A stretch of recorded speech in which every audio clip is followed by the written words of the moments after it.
नमस्ते दोस्तों। कल्पना कीजिए आपकी शादी के उस दिन जो दुआओं और खुशियों से भरा होना चाहिए। आपकी होने वाली सास आपकी ही मां पर गरम सूप डाल दे। सारे मेहमान चुप हो जाते हैं, लेकिन आप सिर्फ अपने आंसू रोक पाते हैं और अपने दिल में एक ऐसा राज छिपा लेते हैं जो बाद में सब कुछ बदल कर रख देगा। दोस्तों, आज की कहानी शुरू करने से पहले कृपया कमेंट्स में बताएं कि आप यह कहानी किस शहर से देख रहे हैं। मेरी ईश्वर से प्रार्थना है कि जो भी इस चैनल को सब्सक्राइब करेगा, भगवान उसके हर कदम को आसान बनाए, उसकी रोजी रोटी में बरकत दे, उसे अच्छी सेहत दे और दुनिया आखिरत की हर मुराद पूरी करे। आमीन। चलिए अब कहानी शुरू करते हैं। काव्या एक बड़े आईने के सामने खड़ी थी। उसका लाल शादी का जोड़ा बेहद खूबसूरत लग रहा था, लेकिन उसकी आंखों में कोई चमक नहीं थी।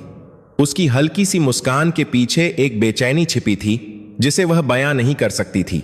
बहुत सुंदर लग रही हो बेटी, उसकी मां सरिता ने काव्या के होठों पर लगी लिपस्टिक को ठीक करते हुए कहा। तुम तैयार हो? काव्या ने धीरे से सिर हिलाया। हाँ मां, बस ऐसा लग रहा है जैसे कोई सपना देख रही हूं। वह आलीशान होटल उसे अजनबी सा लग रहा था। सब कुछ इतना भव्य, इतना महंगा था, जो उनके जैसे साधारण परिवार के लिए बहुत ज्यादा था। उसके होने वाले पति रोहन के परिवार ने सारा खर्चा उठाया था। शुरुआत से ही काव्या को यह ठीक नहीं लग रहा था, लेकिन उसने इस ख्याल को मन से निकाल दिया। क्या प्यार दो अलग अलग दुनियाओं को एक नहीं कर सकता? लेकिन पिछले कुछ दिनों में कुछ बदल गया था। श्रीमती सुनीता, रोहन की मां की बातें अभी भी उसके दिल में चुभ रही थीं। क्या तुम्हारी मां को पीछे की तरफ नहीं बैठना चाहिए? हमारे बड़े खानदान के मेहमान शायद ऐसी साधारण साड़ियों के आदी नहीं हैं। उस वक्त काव्या बस मुस्कुरा दी थी, लेकिन उस रात वह चुपके रोई थी। सरिता जानती थी, लेकिन उसने अनजान बनने का नाटक किया। वह बस चुपचाप अपनी बेटी की खुशी के लिए प्रार्थना करती रही। भले ही उन मीठे लेकिन चुभने वाले शब्दों ने उसका दिल छलनी कर दिया था। मेरे सादे की शाम होने को आई। काव्या मेकअप की कुर्सी पर बैठी अपनी परछाई देख रही थी। उसने धीरे से फुसफुसाया, ऐसा क्यों लग रहा है जैसे मैं अपनी ही जिंदगी की पार्टी में एक मेहमान हूं? सरिता ने हल्की सी मुस्कान के साथ अपनी बेटी का हाथ थामा। कोई बात नहीं बेटी, कभी कभी मीठे का असली स्वाद जानने से पहले थोड़ा कड़वा चखना पड़ता है। यकीन मानो, मुझे पता है तुम बहुत मजबूत हो। लेकिन दूर से श्रीमती सुनीता उन्हें तिरछी नजरों से देख रही थी। उसके पीछे परिवार के कुछ सदस्य काव्या के परिवार की हैसियत के बारे में फुसफुसा रहे थे। गर्मजोशी का माहौल ठंडा पड़ गया। यहीं से सब कुछ बदलने लगा था। यह जोड़े या पार्टी की वजह से नहीं, बल्कि उन दिलों की वजह से था जो बिना किसी कारण के दूसरों को नीचा दिखाने लगे थे। परिवार का डिनर शानदार चल रहा था। लंबी मेज व्यंजनों से भरी थी, मेहमानों की हंसी गूंज रही थी और हल्का संगीत बज रहा था। सरिता मेज के एक कोने में बैठी थी, बेहद सलीके से, ताकि उसकी बेटी को शर्मिंदा न होना पड़े। लेकिन बीच में बैठी सुनीता बेचैन लग रही थी। रोहन, यह सूप मां के लिए बहुत गर्म है, मैं मदद करती हूं, उसने एक बड़ा कटोरा उठाते हुए कहा। लेकिन सुनीता के हाथ थोड़े कांप रहे थे, शायद घबराहट में या शायद जानबूझकर, और एक पल में छपाक गरम सूप सरिता की तरफ गिर गया। आउच! कुछ मेहमान चिल्लाए। सरिता ने अपनी कलाई पर जलन महसूस करते हुए एक छोटी सी चीख मारी। ओह, माफ करना। हे भगवान, मुझसे गलती से हो गया, सुनीता ने जल्दी से कहा, लेकिन उसके चेहरे पर कोई पछतावा नहीं था। काव्या दौड़कर अपनी मां के पास गई। मां, जल रहा है, लाइए मैं साफ कर दूं। सुनीता अपनी जगह बैठी रही, बस बिना किसी अफसोस के देखती रही। रोहन ने सिर झुका लिया, एक शब्द भी नहीं बोला। वह मदद के लिए अपनी जगह से हिला तक नहीं। कुछ मेहमान सिर्फ फुसफुसा रहे थे, कुछ तो दबी हंसी में हंस भी रहे थे। सरिता ने मुस्कुराने की कोशिश की। कोई बात नहीं, बस थोड़ा सा गर्म था, उसने अपना दर्द छुपाते हुए धीरे से कहा। काव्या गुस्सा करना चाहती थी, चिल्लाना चाहती थी, लेकिन उसने खुद को रोक लिया। वह जानती थी कि एक गलत शब्द पूरी पार्टी को बर्बाद कर सकता है, लेकिन उसके दिल में एक आग जलने लगी थी। उस रात मेहमानों के जाने के बाद काव्या पीछे केटरिंग एरिया में गई। वह कुछ टिश्यू लेने गई थी, लेकिन उसकी नजर एक छोटे से सीसीटीवी मॉनिटर पर पड़ी जो अभी भी चालू था। वहां उसने घटना से ठीक पहले सुनीता की दो औरतों के साथ बातचीत का एक हिस्सा देखा। सरिता जैसी औरतें हमारे परिवार के साथ बैठने के लायक नहीं हैं। मुझे हैरानी है कि रोहन क्यों उसकी बेटी से शादी करने पर अड़ा है। एक हल्की हंसी सुनाई दी। काव्या उस स्क्रीन को देर तक देखती रही। उसकी सांसें कांप रही थीं। उसने अपना मुंह ढक लिया ताकि उसकी सिसकी न निकले। दुनिया जैसे ढह गई थी, लेकिन उसके अंदर का एक हिस्सा अचानक ठंडा और सख्त हो गया। ठीक है, उसने धीरे से फुसफुसाया। अगर उन्हें लगता है कि मेरी मां इस लायक नहीं है तो वक्त ही जवाब देगा। अगले दिन काव्या माहौल को शांत करने के लिए रोहन के घर गई। वह चाहती थी कि शादी ठीक से हो जाए। भले ही उसका दिल अभी भी दुखी था, लेकिन जैसे ही वह अंदर घुसी, घर का माहौल उसे खारिज कर रहा था। सुनीता लिविंग रूम में बैठी चाय पी रही थी। तुम अकेली आई हो? उसने ठंडेपन से पूछा। काव्या ने विनम्रता से सिर हिलाया। जी आंटी, मां घर पर हैं।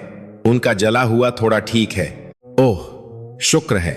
उम्मीद है जल्दी ठीक हो जाएंगी, लेकिन अगली बार सावधान रहना। कभी कभी बड़े बुजुर्ग बड़ी पार्टियों में घबरा जाते हैं। यह वाक्य किसी भी गर्म पानी से ज्यादा जोर से चुभा। काव्या ने सिर झुका लिया।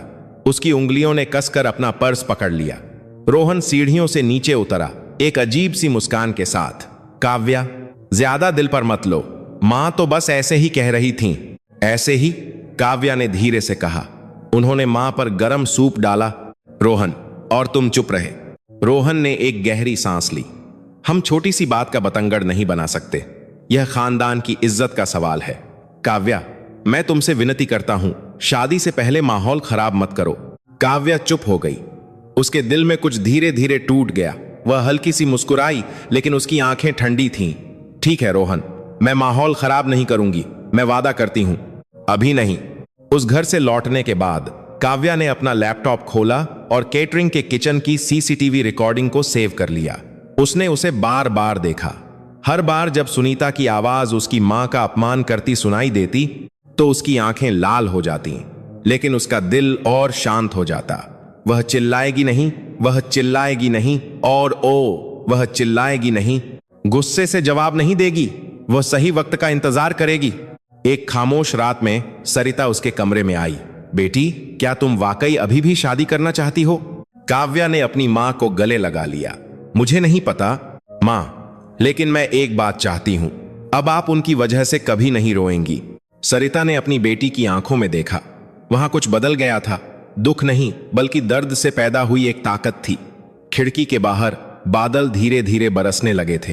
काव्या के दिल में एक तूफान इकट्ठा हो रहा था। उस दिन का इंतजार कर रहा था जब सच उसका हथियार बनेगा।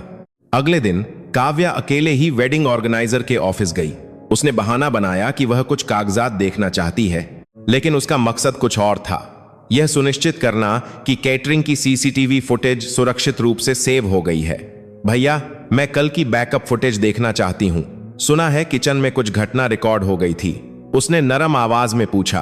कर्मचारी ने हैरानी से देखा। ओह हाँ मैडम, लेकिन वो तो बस केटरिंग वाली औरतों की बातें थीं, कुछ खास नहीं।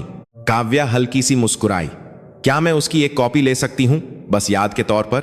डर है कि बाद में कोई गलतफहमी ना हो जाए। कुछ मिनटों बाद उसके हाथ में सच से भरी एक पेन ड्राइव थी।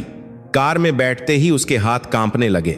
उसने लैपटॉप चालू किया, वीडियो चलाया। साफ दिख रहा था श्रीमती सुनीता 2 मेहमान औरतों के साथ किचन में खड़ी थीं। गांव की गुंवार है, लेकिन दिखावा देखो। मैं उसे सिखाऊंगी कि बड़े लोगों की पार्टी में कैसे पेश आते हैं, सुनीता ने कहा। एक दबी हुई हंसी सुनाई दी। अगर सूप गिर भी गया तो मैं बस माफी मांग लूंगी, उसे अपनी जगह पता चल जाएगी। काव्या ने हाफते हुए लैपटॉप बंद कर दिया। उसके चेहरे पर आंसू नहीं, बल्कि एक कड़वी मुस्कान थी। ठीक है आंटी, वह धीरे से बड़बड़ाई। देखते हैं कि बाद में कौन पछताता है। उस रात के बाद काव्या बदल गई। वह शादी की तैयारी करती रही, रोहन के सामने मुस्कुराती रही, लेकिन इन सबके पीछे उसका दिमाग शांत और तेज था। वह कुछ योजना बना रही थी, गुस्से से बदला लेने के लिए नहीं, बल्कि उस सच को सामने लाने के लिए जिसे कुचला गया था। सिर्फ सरिता ने अपनी बेटी में यह बदलाव देखा। काव्या चुप रहने लगी थी, लेकिन जब भी बोलती उसकी आवाज में एक दृढ़ता होती। मां, आप शादी वाले दिन आओगी ना? काव्या ने प्यार से पूछा। जरूर बेटी, लेकिन अगर तुम यकीन नहीं कर पा रही हो तो मैं नहीं आऊंगी। काव्या ने जल्दी से सिर हिलाया। नहीं मां, आपको वहीं होना चाहिए। मैं चाहती हूं कि आप सब कुछ अपनी आंखों से देखें। उस शाम काव्या ने एक छोटी डायरी में कुछ लिखा। एक गुप्त नोट कि पार्टी में किसने क्या कहा, कौन उस घटना के बारे में जानता था और वह कैसे, बिना एक भी कठोर शब्द कहे सब कुछ सामने लाएगी। इस बीच रोहन तैयारियों में व्यस्त था। उसने एक छोटा सा मैसेज भेजा, माफ करना अगर मां थोड़ी सख्त हैं काव्या, लेकिन यह सब हमारी भलाई के लिए है। काव्या ने उस मैसेज को देर तक पढ़ा। उसने जवाब नहीं दिया। उसके मन में था, अपमान से पैदा हुई कौन सी भलाई होती है।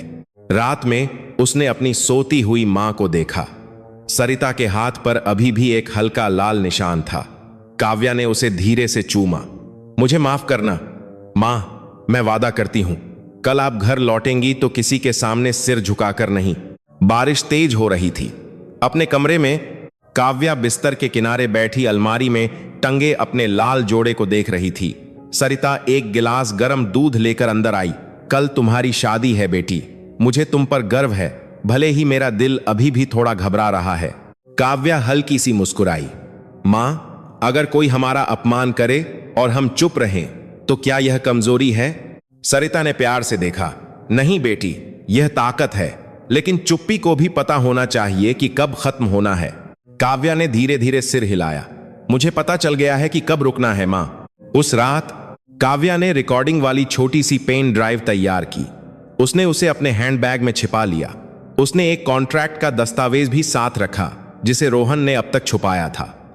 सुनीता के परिवार का एक प्रोजेक्ट जो केटरिंग वेंडर के साथ एक अवैध सौदे में शामिल था, जिसे काव्या ने एक लॉ फर्म में अपने परिचित के जरिए खोज निकाला था। उसने खिड़की से बाहर देखा।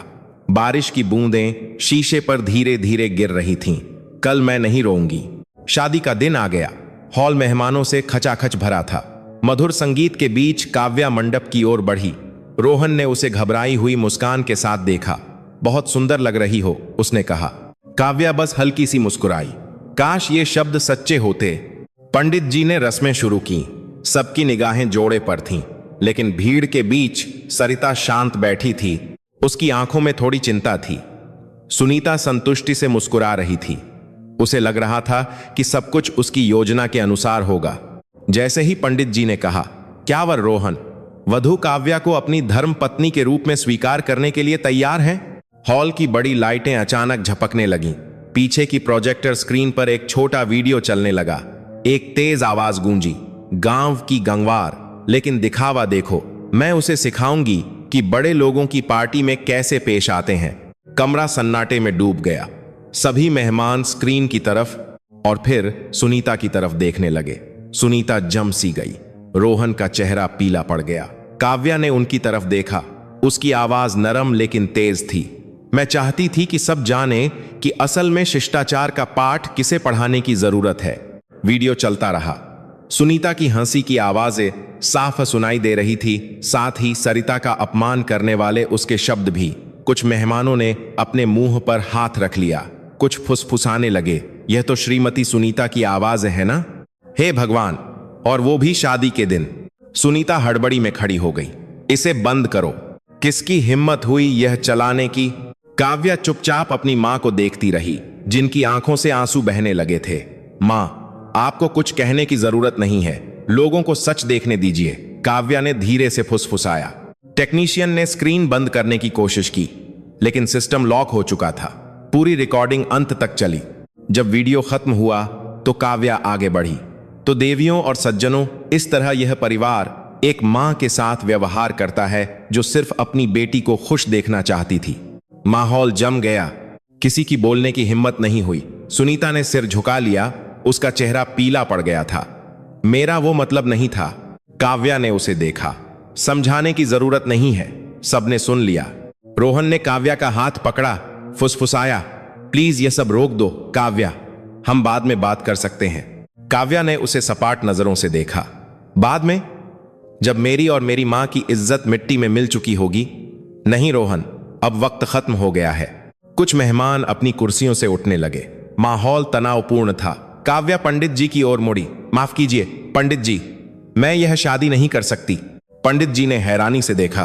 बेटी, क्या तुम यकीन से कह रही हो? काव्या ने दृढ़ता से सिर हिलाया। ऐसे परिवार के साथ जिंदगी बिताने से बेहतर है कि मैं शादी ही न करूं जो सम्मान करना नहीं जानते। सुनीता लगभग बेहोश हो गई। रोहन चुप खड़ा था। सबकी निगाहें काव्या पर थीं, जो मंच पर सीधी खड़ी थी। काव्या ने अपनी उंगली से अंगूठी उतारी। उसकी आवाज कांप रही थी, लेकिन दृढ़ता से भरी थी। बिना सम्मान के प्यार को निभाने का कोई मतलब नहीं है। उसने वहीं गलबात को अंगूठी वेदी पर रख दी और अपनी मां का हाथ पकड़ लिया। जाने से पहले वह एक पल के लिए मुड़ी। ओह हाँ आंटी जी, उसने एक हल्की मुस्कान के साथ कहा। यह रिकॉर्डिंग अकेली चीज नहीं है जो मुझे मिली है। मुझे आपकी कंपनी और उस वेंडर के बीच अवैध सौदे के कागजात भी मिले हैं। कल अधिकारी आपसे इस बारे में पूछेंगे। सुनीता की आंखें फटी रह गईं। रोहन का रंग उड़ गया। काव्या ने मेहमानों के सामने सम्मान से सिर झुकाया। आपकी दुआओं और आने के लिए धन्यवाद। माफ कीजिए, आज की पार्टी यहीं खत्म होती है। सरिता ने अपनी बेटी का हाथ कसकर पकड़ लिया।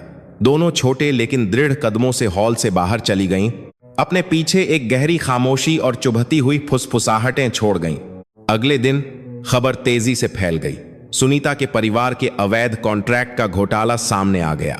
यह सब एक गुमनाम रिपोर्ट से शुरू हुआ था, जिसके साथ पूरे सबूत थे, बेशक काव्या की तरफ से। अपने साधारण से घर में सरिता ने अपनी बेटी को भीगी आंखों से देखा। तुम्हें डर नहीं लगा बेटी? काव्या मुस्कुराई। डर लगा था मां, लेकिन इससे ज्यादा डर इस बात का था कि आपका अपमान होता रहे और मैं कभी आपका बचाव न करूं। वे दोनों देर तक गले लगे रहे। पहली बार काव्या को हल्का महसूस हुआ, जीतने की वजह से नहीं, बल्कि इसीलिए कि सच ने आखिरकार अपनी बात खुद कह दी थी। कुछ हफ्ते बीत गए। सरिता का छोटा सा ढाबा अब ग्राहकों से भरा रहता था। बहुत से लोग सिर्फ खाने के लिए नहीं, बल्कि उनकी कहानी सुनने आते थे। एक ऐसी कहानी जहां सब्र हारा नहीं था। काव्या किचन में मदद करती। हर बार जब उसकी मां उसे बुलाती तो मुस्कुरा देती। काव्या बेटा चम्मच देना। कभी कभी कुछ ग्राहक कहते, बहन जी सुना है आपकी कहानी वायरल हो गई है, आप बहुत हिम्मत वाली हैं। इतना सब्र रखा। सरिता बस मुस्कुरा देती। सब्र का मतलब चुप रहना नहीं होता। कभी कभी सब्र सही वक्त पर सच को सामने लाने का एक कदम होता है। एक शाम काव्या बरामदे में बैठी अपनी डायरी में लिख रही थी, मैंने प्यार नहीं खोया, मैंने बस एक जख्म को जाने दिया जो प्यार का नकाब पहने हुए था। कुछ महीने बाद खबर आई, सुनीता का पारिवारिक व्यवसाय दिवालिया हो गया। रोहन विदेश चला गया। उनमें से किसी की भी दोबारा समाज का सामना करने की हिम्मत नहीं हुई। इस बीच सरिता का ढाबा एक मां और बेटी की ताकत का प्रतीक बन गया, जो सादगी में भी टिके रहे। काव्या अपनी मां के सामने बैठी, गरम चाय की चुस्की ले रही थी। मां, पहले मुझे लगता था कि खुशी शादी से मिलती है, पर अब पता चला खुशी खुद के साथ धोखा न करने की हिम्मत से मिलती है। सरिता ने अपनी बेटी के हाथ पर थपकी देते हुए मुस्कुराया। तुमने यह साबित कर दिया बेटी, कभी कभी भगवान हमें चोट लगने देता है ताकि हमें पता चले कि सच में मरहम कौन लगाता है। शाम का आसमान धीरे धीरे रंग बदल रहा था। चाय की खुशबू और बाहर दूर कहीं होती बारिश की आवाज के बीच काव्या ने अपनी डायरी एक वाक्य के साथ बंद की। मैंने नफरत का जवाब नफरत से नहीं दिया, मैंने बस सब कुछ वक्त पर छोड़ दिया, और वक्त हमेशा मजलूम का साथ देता है।